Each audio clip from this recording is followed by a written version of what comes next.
Hello and welcome. Today we've got Meghan Walsh and Penny L.A. Shepard. And today we are going to be discussing the military industrial entertainment complex. Now, just before we begin, you can subscribe to our Telegram channels and to nicholasveniamin.com for my free email updates. And if you're watching this for the first time on YouTube, I will leave the link below in the description for the full interview. Unless, of course, myself and the guests can choose their words wisely due to the insane censorship that's happening right now. Meghan and Penny, thank you for joining me. How are you and what have you been up to? We'll go with Meghan first. Well, hi, Nicholas and Penny, as always. Thanks for being here. Thanks for having us back. We've got some great stuff to share today. As far as updates, I just want to again thank everyone as always for joining and giving us your time first and foremost, as well as the support. I know Penny has been contacted greatly this past week, as well as myself, with a lot of people coming forward, actually, a lot of different interactions that they've had with the National Center or South Florida or different aspects of what we've been talking about over the week. So it's been really great to be able to get on and open up the dialogue and get people involved, because it's just added so much to what we're already trying to do. On the other hand, we have been pretty attacked. I'm sure Penny will get into that. I hate speaking like that, but we've had some victories and some hardships over the last 2 weeks or whatnot. I think we've managed them well. But again, we heavily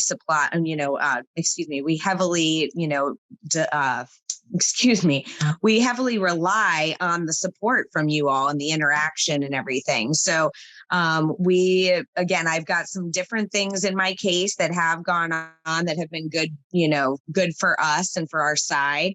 It is an active case. I know people want me to speak more on it, but it is an active case. So there are some things that I can't, speak on, but we have had some victories with the children. We do feel as a team that we're getting closer to that and getting them home. But again, the people that we're dealing with, as your viewers are well aware of, they like to keep things up their sleeve and they like to, cause a lot of little annoyances to have to navigate through that can be quite stressful. So to put it gracefully, that's what we've been going through, the past 2 weeks. But we do have hope, and we have a lot of people coming forward, not only with the research, but also within the CPS community, advocates, and also people that have been experiencing this. More and more people are having their children taken each day, especially with everything going on in our country, and now a fabulous war we will be talking about today. But, I think that people are becoming more aware of this. It's really hitting home. And again, I was never here to fearmonger or make this about myself. I really need people to understand that, especially if you're raising your children traditionally, or you don't agree with the mainstream narrative these days, or mandates or these kind of things, that you need to be aware about this if you have children, and if people have children. And also if you care about what's going on with children in your community and in your country. Again, CPS is a huge source for our trafficking. So that's been kind of updates on our end. Again, thank you everyone for your support in all different ways that people have come forward. We just really, really appreciate that. You are very welcome, Meghan. Anytime. And of course, I'd love to leave your link below as well, so that people can, support you and your family. Penny, how about you? What have you been up to? Well, I've basically been taking information from people all over the world, information regarding sex trafficking, regarding the current conflict with Russia and Ukraine, which is a war, but I'm referring to it as a conflict because it's going to be ongoing. And I've been also getting intelligence from videos that have been sent to me, that I've had to reach out to get Russian interpreters to find out the validity of the actual videos. And it's very difficult to ascertain the dates as to when these are being taken, but more so to understand what the comments are actually being said So it's been a very tumultuous week for me and for the world. And on a subject that Meghan had spoken about, the frequencies, I have literally noticed that since this war began, that the frequency of the earth has just been very chaotic. And I think that's why more and more people are getting attacked verbally on social media platforms. This is causing tremendous conflict between support for Putin and support for the Ukrainians. So I'm of the stand that I'm just a reporter reporting events and letting you know of some of the facts and some of the things that I found out behind the scenes, not taking any side of this conflict. And I look forward to going into your research, Penny, in just a moment. But I've got a question for Meghan. You mentioned that there's a victory for the children. Would you explain to us what that victory is, please? Well, I think that, small victories add up to the larger picture. And that's something that we as a society really need to understand in many different ways. First and foremost, that we can actually do something about this, and we need to start doing something about it. So the small victories would be people really learning about it. We're seeing more and more trafficking busts, also CPS workers being convicted, arrested, stepping down, these kind of things within the system and within our country. So I think that has been huge. People in this cause, like myself, have been waiting and praying. Nowadays we all have something that we're waiting for to happen every day. And I think the exposure and actually seeing, action about it. We've spoken about it for so long. And there are parents who have been in this for decades trying to get their children back. So to be able to see things actually happen, that I love action and what we can actually do. And so that's been a huge victory. I do have to say that I love the trafficking focus, but again, there seems to be this bizarre avoidance of addressing the direct fact that 86% of our children that are trafficked in our country each year are from the foster care system. So that has been a huge thing for me, especially regarding organizations like the National Center for Missing and Exploited Children and all of these NGOs that claim to be helping children and so concerned with trafficking. Then why, this attacking, going after trafficking and cartels and different people on the streets is going to be an ongoing situation until it's, ultimately handled. But when we have an entire system sitting in our faces affecting our children and families, which many people are parents, that's a lot of adults that's affecting as well.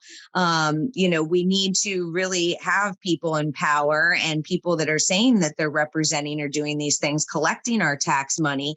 We really need that to see them addressing it. Why isn't the National Center coming out and having a huge campaign to reform CPS or to abolish CPS, to take the taxpayer money and provide services actually to the parents? And, poverty is not a determination or a given for abuse or neglect.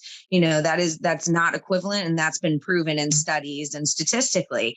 But we need to be supporting the parents and the adults in this economy and in this society that we're living in today. It does affect us. The media and celebrity and everyone wants us to talk about mental health or talk about different aspects like this, but then they avoid, this very fundamental issue. I mean, there's not a lot of drama around this.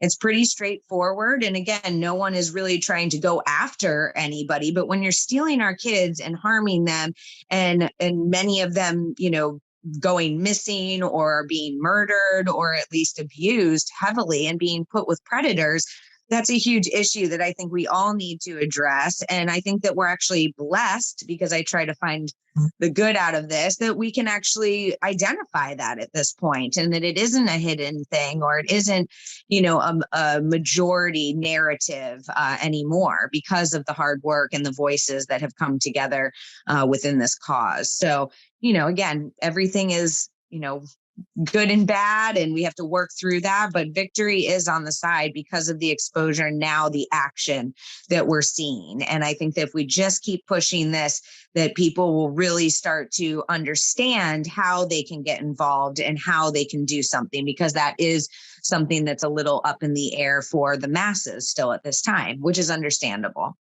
And do you think that we're facing the biggest victory in children in this time more than ever before? Absolutely.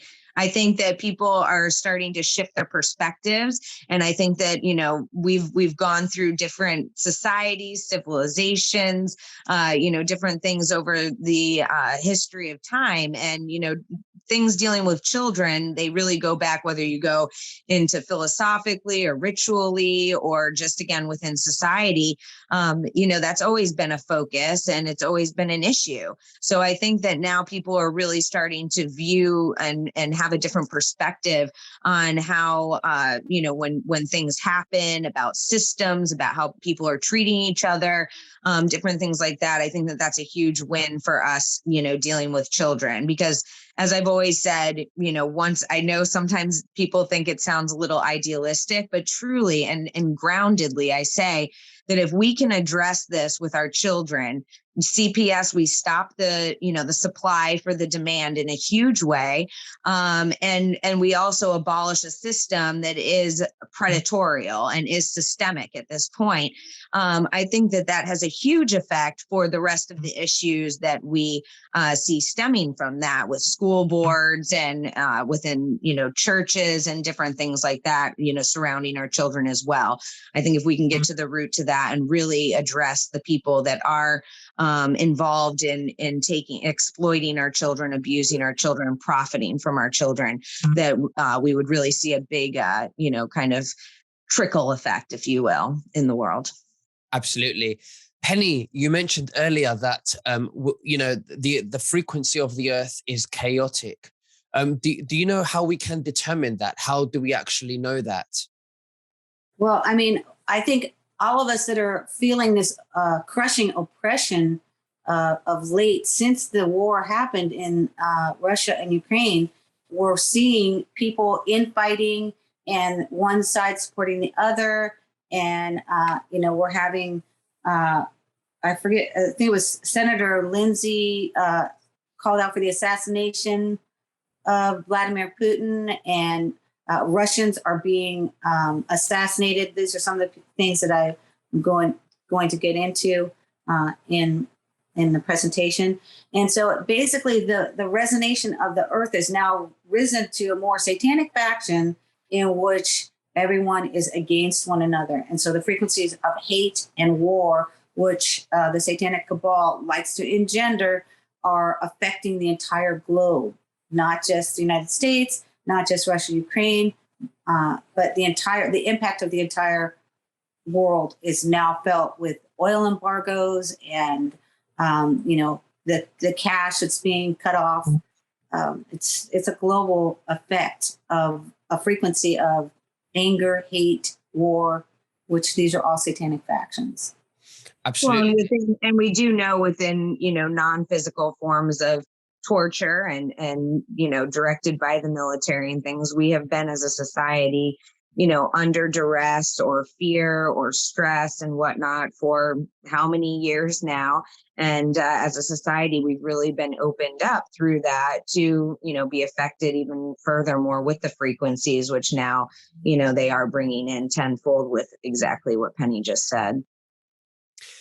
Penny, why don't you give us a short presentation of the research that you that you want to bring forth to the viewers today? Okay, and of course, Meghan, you can interject at whenever time you like.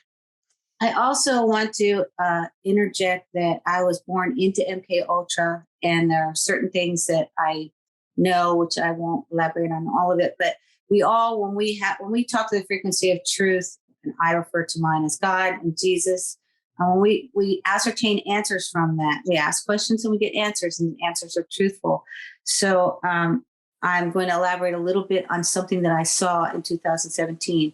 On February 24th, 2022, Russia engaged in a military strike on the Ukraine. Its planning underway for many years. Its ground forces ready for this incursion, more than likely on 02/22/2022. The twos are very significant. In 2017, I was in Branson, Missouri, and I had prayed, and God basically led me there.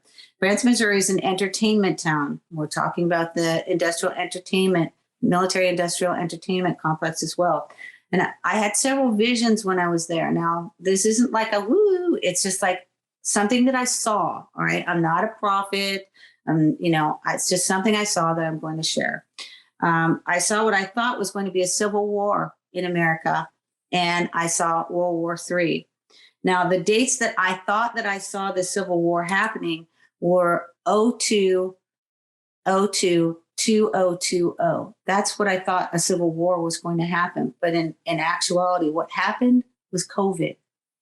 COVID struck. And then I I researched the Civil War, and I saw the Civil War, the first Civil War was 4 years. So I envisioned this happening from 2020 to 2024. And then the Civil War, which would be underway 2024 to 2030, that World War III would happen.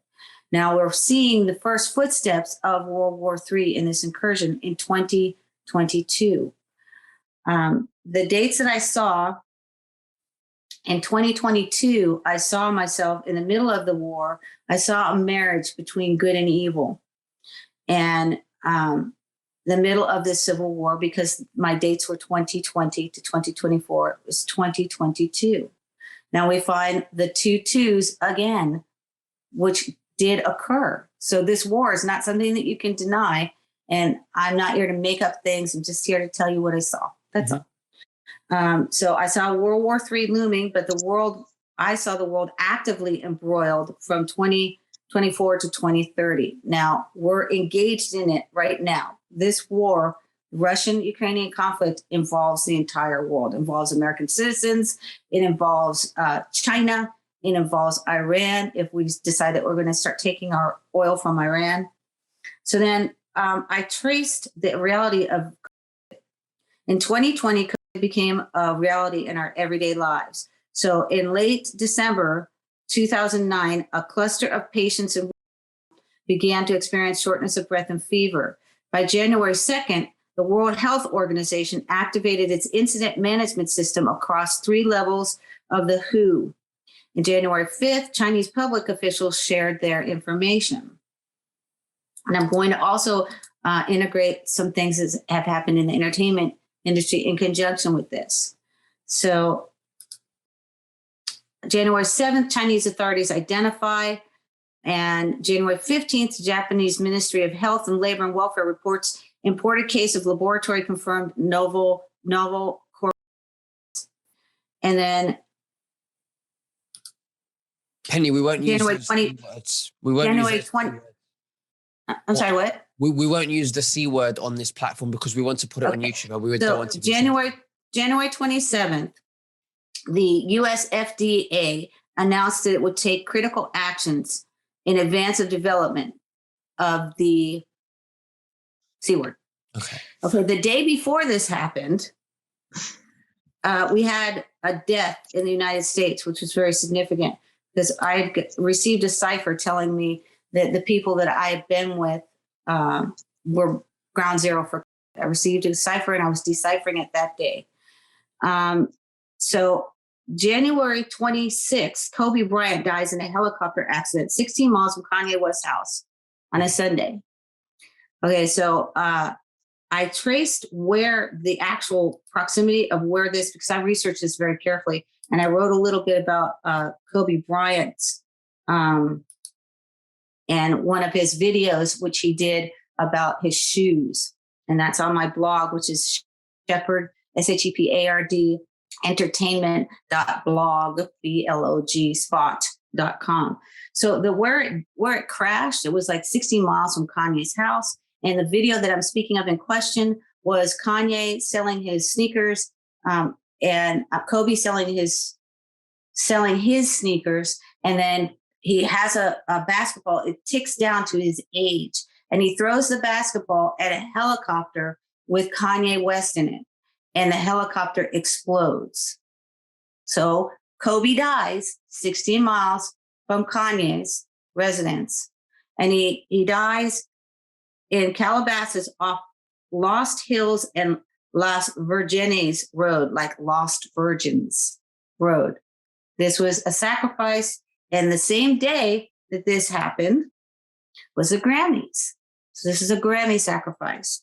So it says BTS, Billy Blake, and everyone in between watch all the performances from the 2020 Grammy Awards, from Lizzo's moving show opening tribute to Kobe Bryant, to Little Nas X's Old Town Road, Hoedown, and more. Okay, so now we fast forward from that, and Kanye is producing Little Nas, which we now know is Little Nas Satan Shoes. And we'll get into that a little bit later. But I say that this was a sacrifice, just like Whitney Houston was also a sacrifice. Kanye West was holding church services in Calabasas in January. He started in January of 2019 as a private sanctuary for family, friends, and a host of musicians and artists. He turned a collective gathering into an African healing circle and began charging admission.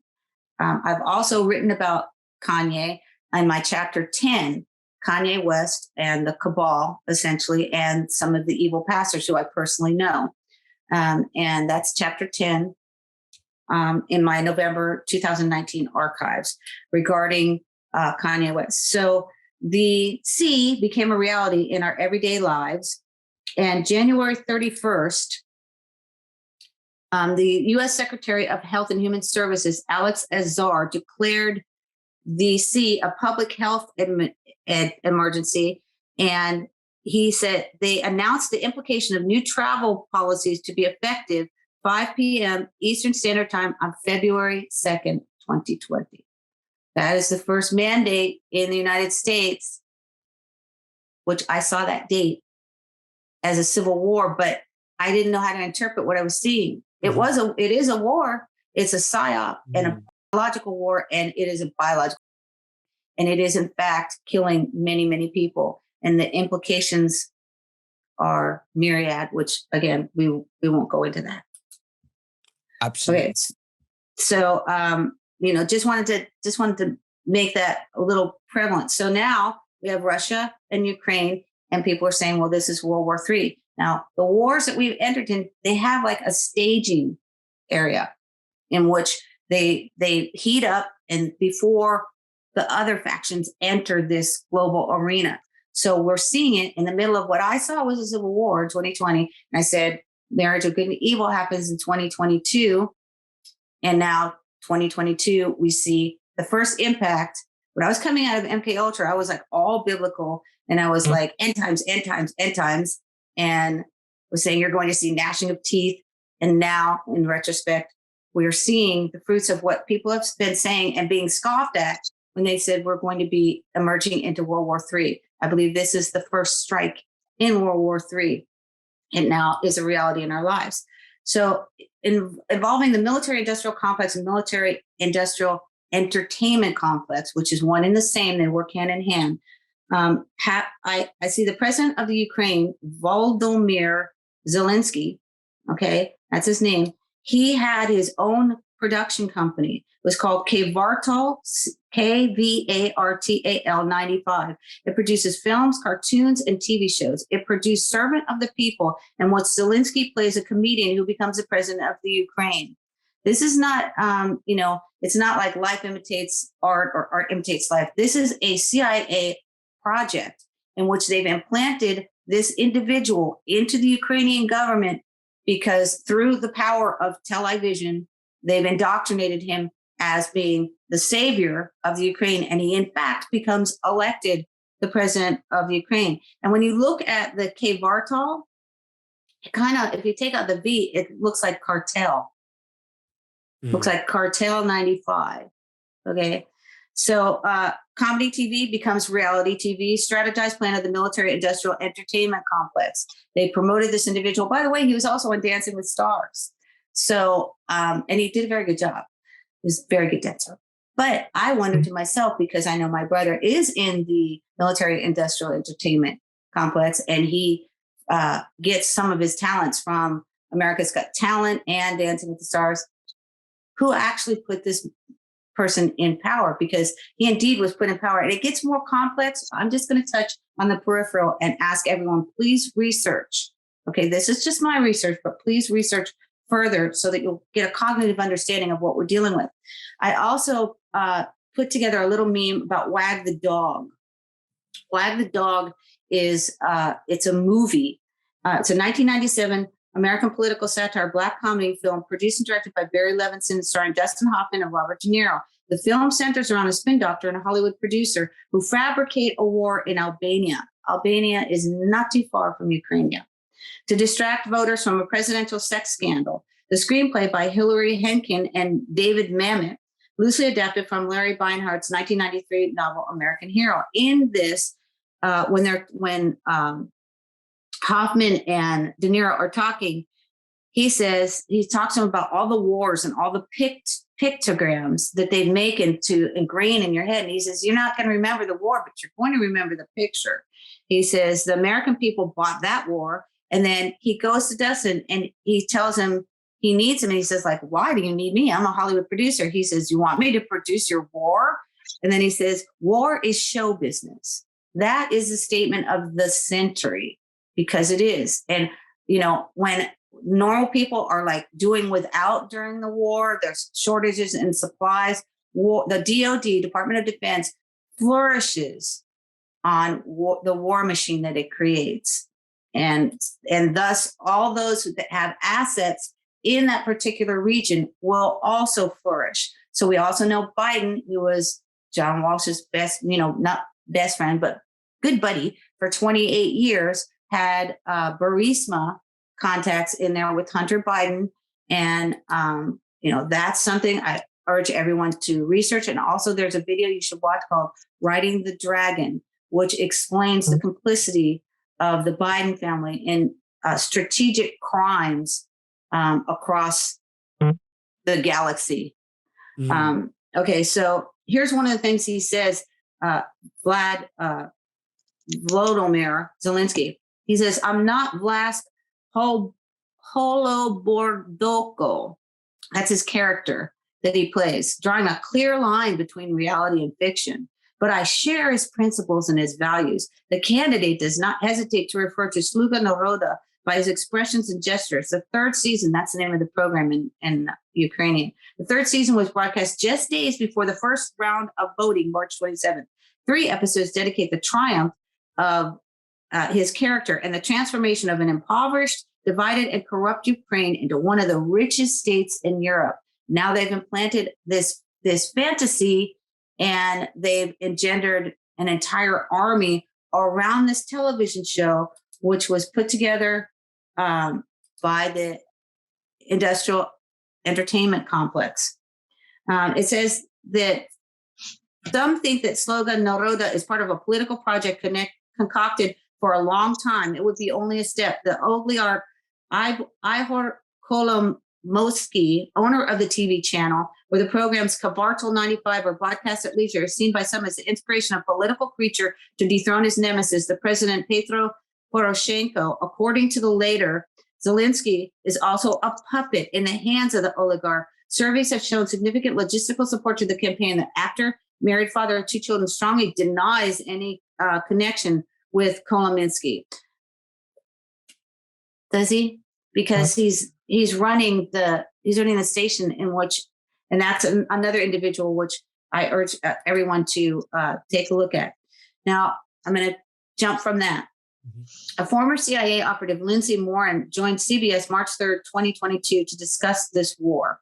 Moran told CBS, we have supported the Ukrainian resistance with battlefield intelligence, provided weapons and like anti-aircraft missiles, and trained Ukrainians in paramilitary operations and irregular warfare for quite some time. And we will continue offering this assistance. So this has been an ongoing thing.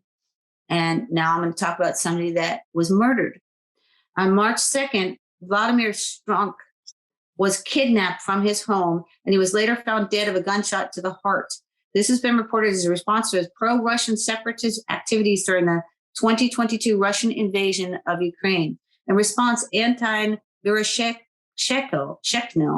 hope I'm not machinating all these names, an advisor to the Ukrainian Ministry of Internal Affairs, wrote in a post on Telegram, there is one less traitor in the Ukraine. The mayor of Crimea and Luhansk region, former deputy of Luhansk parliament, was found killed.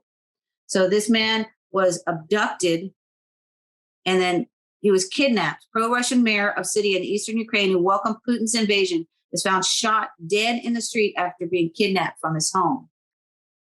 These are the realities of war. On March 3rd, 2022, Ukraine-born oligarch Mikhail Watford was found dead at his home in Surrey. He hung himself. He made his fortune in oil and gas in the Ukraine. He was Ukraine-born. He hung himself. This is on the 3rd of March. All right. The father of three, 66, made his fortune from oil refineries in Ukraine, then set up a property firm after moving to Britain.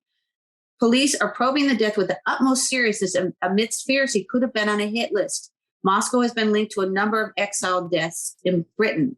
A family friend said his state of mind might have been affected by the situation in Ukraine. When we're talking about frequencies, we're talking about these actions that are actually occurring where people are being murdered and they're suicided or they're being suicided. Mm-hmm. We don't know what happened, if he was on a hit list, if in fact they red tie suicided him, so to speak. If you don't know what red tie suicide is, please look it up. March 3rd, 2022, U.S. Senator Lindsey Graham calls for President Putin's assassination. Over a couple of tweets, Mr. Graham cited as role models a German officer who tried to kill Adolf Hitler in 1944 and the Roman senator who helped kill Julius Caesar. Is there a Brutus in Russia? Is there a more successful Colonel Stauffenberg in the Russian military? The only way this ends is for someone in Russia to take this guy out. This was questioned when I posted this on Twitter. People are like, what's your source? From his mouth? I actually watched the newscast and it came out of his mouth. Maybe you might want to click on that little thing and follow it and do just a little bit of research unless your Google finger is broken. Sorry. Okay, now we get to Kanye. So the Kanye West divorce is final. Again, March 3rd, surprise, surprise, 2022. And he releases this new music video. And Megan's going to want to talk on this. No, I just wanted to say, sorry, somebody just walked in. I just wanted to say something briefly before we get on Kanye, because that's definitely a thing, or go back to that. But, you had brought up these notions of, the connections between media and wars and different things you were just speaking on a second ago.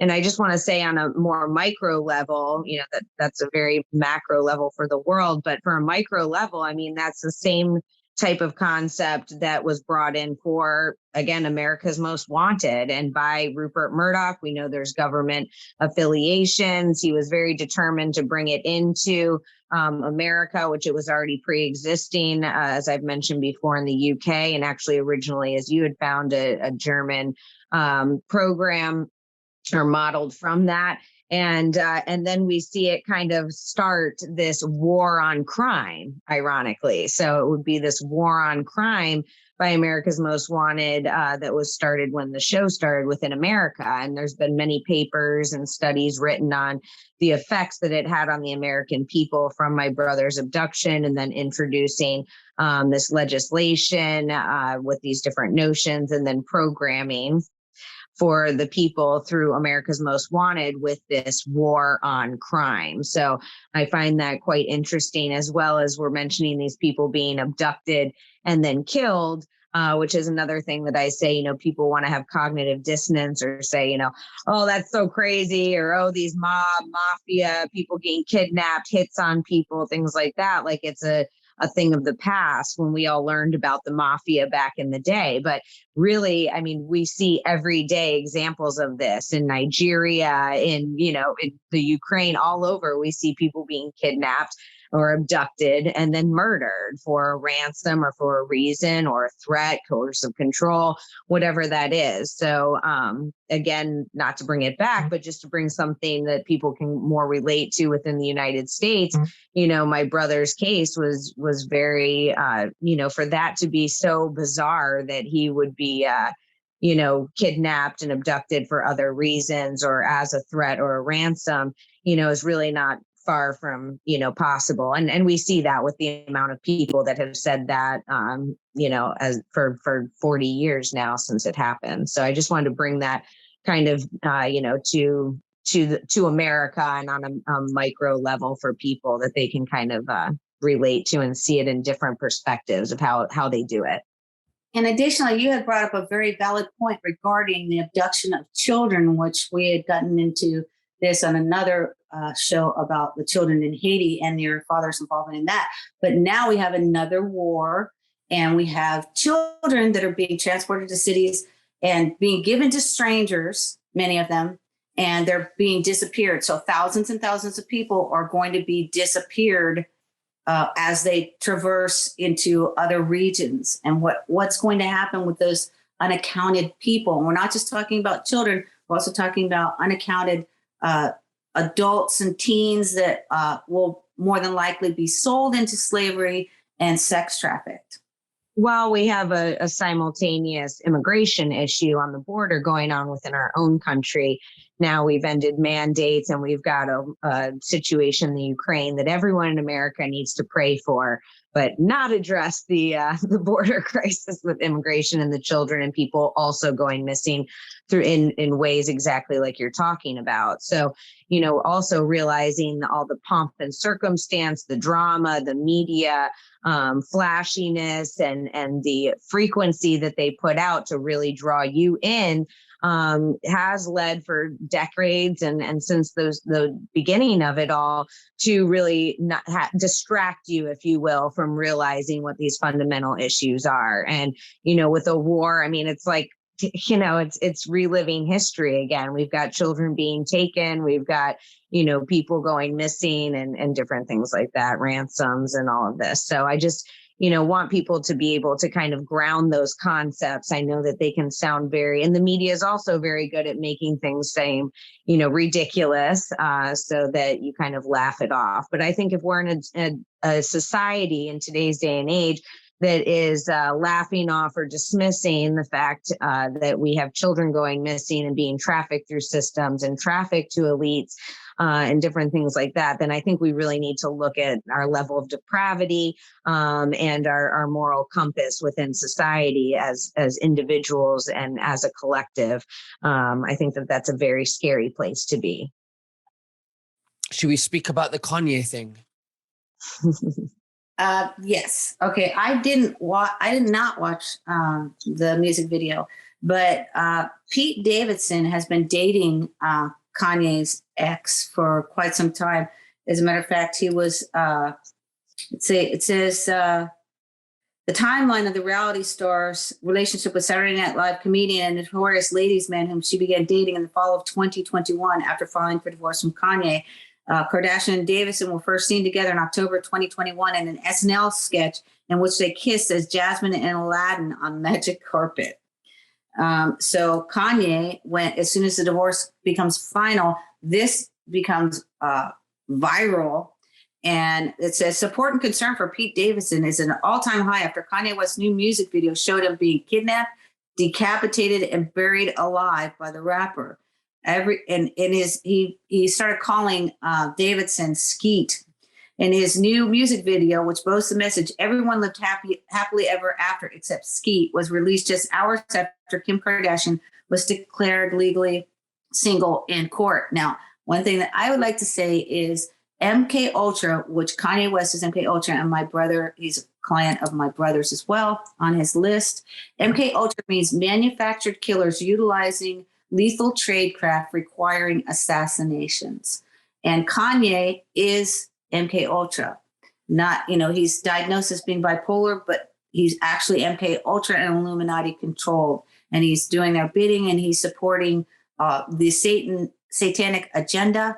And he is doing videos with Marilyn Manson.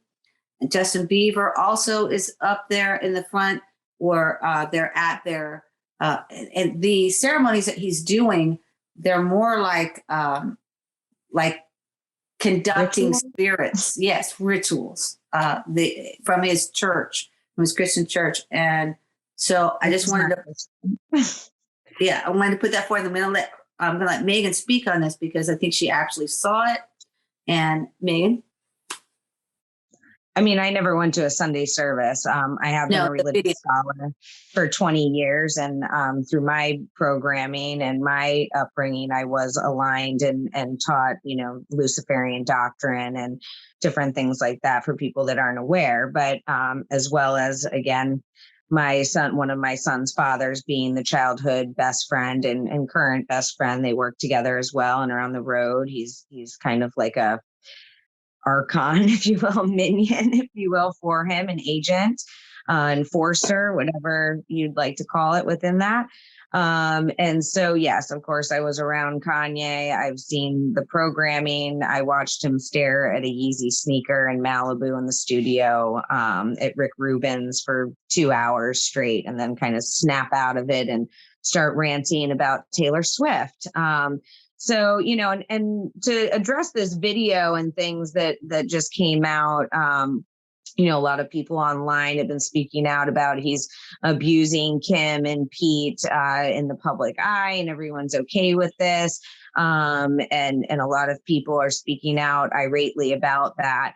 I've been waiting for years for this, this side of Kanye to reveal itself, and for people to realize this and wake up.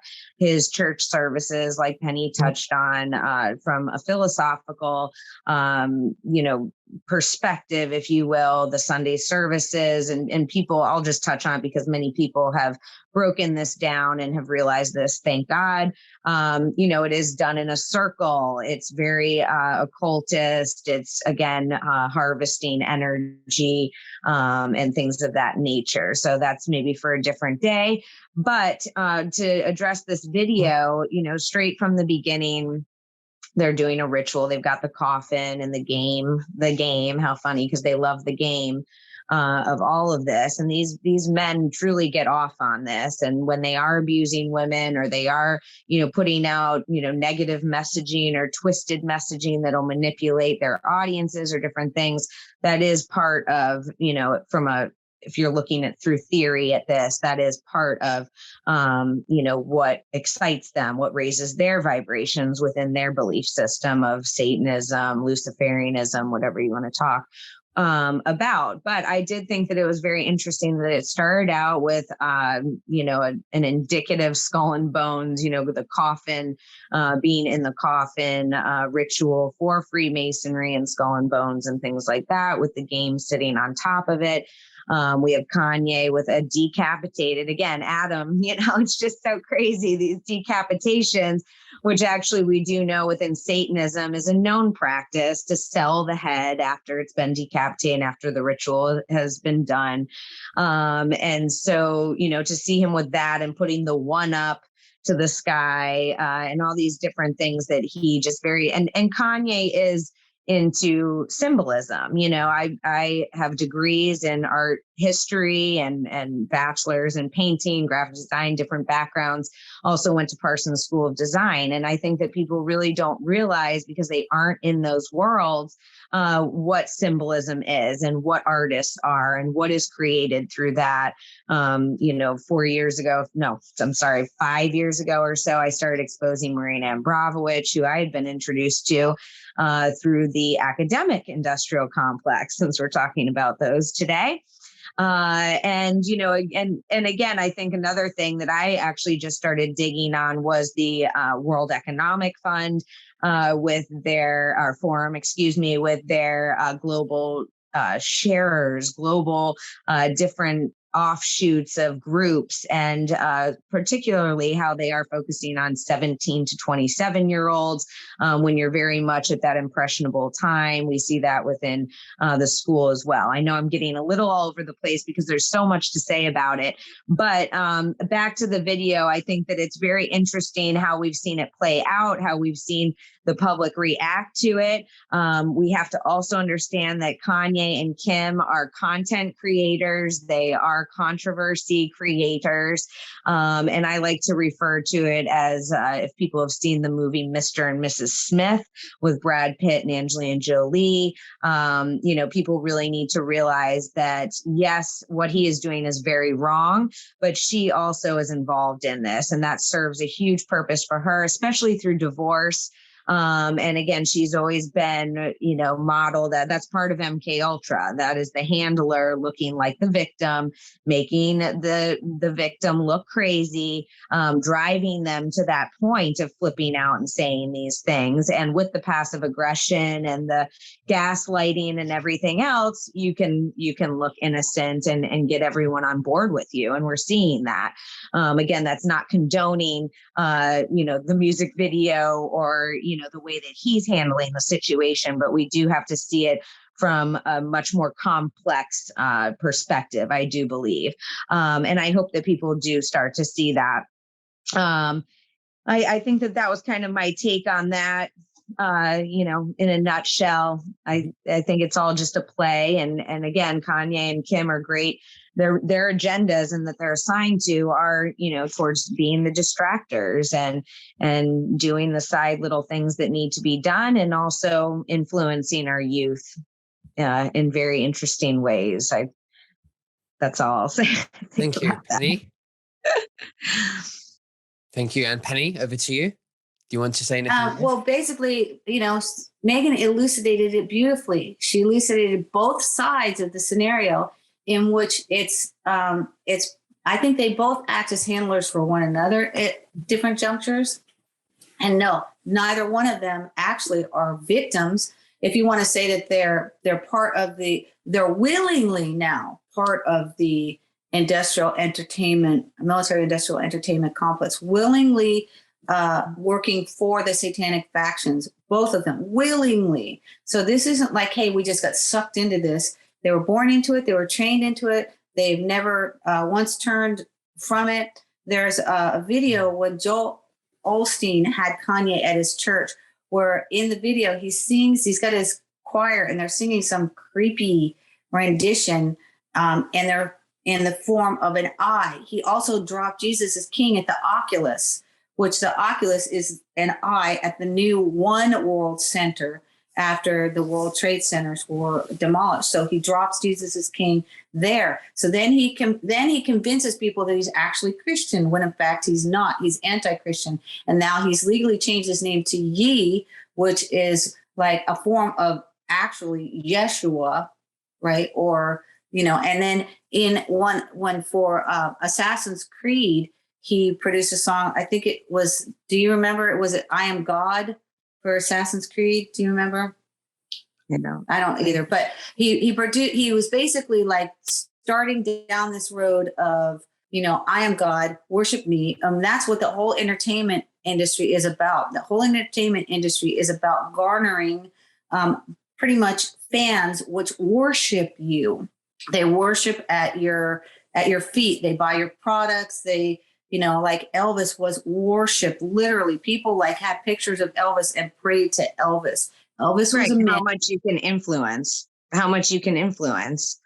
Yes. I mean, even for me, William Morris Endeavor would bring me in over the years, and they would see, before social media, Instagram, all this, they wanted to see how many followers you can accumulate. I mean, followers. To influence. And that's what people don't realize, that politicians and celebrities through this similar and same complex are assigned. I refer to it again as like a movie part. You get a contract. You're assigned to a role.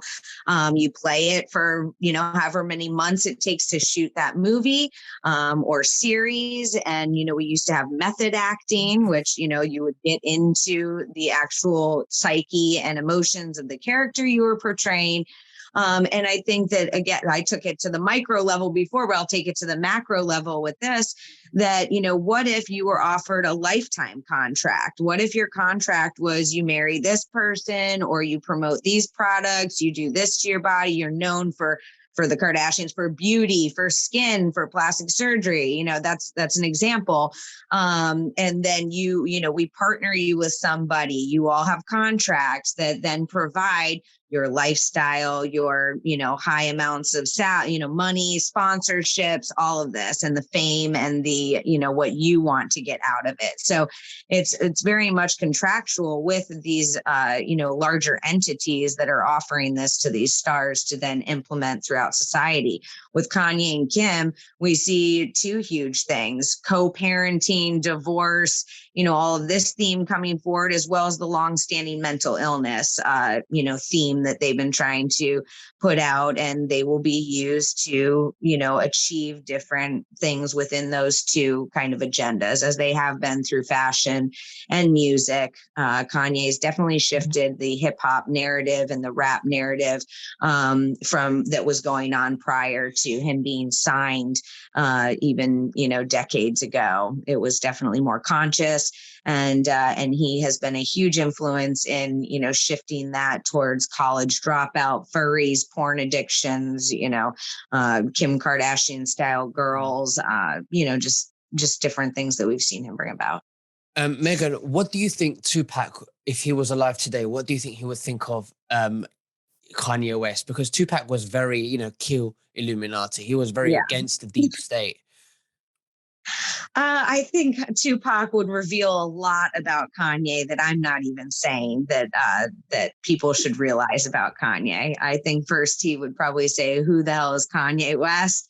And then he would probably laugh and reveal a lot of sluggish things, which actually that brings up an interesting thing. If you look up The Game, he was one to come out in an off the cuff little question on an interviewer when he was caught off guard one time, talking about homosexuality in the rap industry and different statistics within that and things that he's witnessed. I'll just leave it at that. Wow.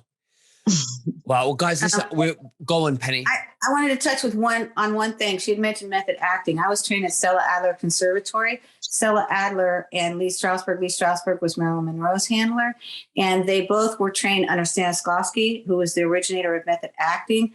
Konstantin Stanislavski was Russian, by the way, and method acting, through my research, I found out it's actually Russian mind control. So I urge everyone to research Konstantin Stanislavski, who he invented this method of Russian mind control, essentially, for 40 years with the help of Lenin and some of the finest scientific minds in the world. That's odd that you would use those people to develop a method of acting. So research what his actual proposition was. It's a psychological endeavor. Acting is not a simple thing, as Meghan will tell you. We are trained as actors. And when you're trained as an actor, you're also trained as a spy, believe it or not. Wow. You ladies have a lot of information. It's great. I'm always flabbergasted by the info, and I need to do some research too on this. Fantastic. But thank you so much. We are running out of time. Is there anything else that you'd like to say to the viewers before we finish? Meghan, we go with you first. Just thank you again for all being here and research. Different things resonate with different people. And, Penny really is great at giving the bigger picture. And I really do try to ground things for people to be able to see how they can, how it can affect them, how it can change them, and what they can do as well as an individual. When we come together, we really can have a huge impact. So thank you as always. And thank you for the support, everyone that has taken their time today. God bless. Thank you. And Penny, over to you. And I'd like to thank everyone for helping us out. Anybody that wants to help me research or has any information that they would like to share with me and have me research as well on any of the subjects that we've mentioned, MK Ultra and this current conflict or war, if you will. My phone number is 619-779-9771. You must text my phone. I will not answer my phone unless you text my phone. Tell me who you are, and then I'll put you in my contacts. And also remember to please give to Meghan's Give, Send, Go fund, which is now currently up. She's in dire need of funding. And again, thank you very much for your time, Nicholas. Most appreciated. And Meghan, sending you my love. And thank you again. You're very welcome. I will leave all the links below so that you can support these lovely ladies. And I'll speak to you guys very soon. God bless you both. Bye-bye. Thank you. God bless.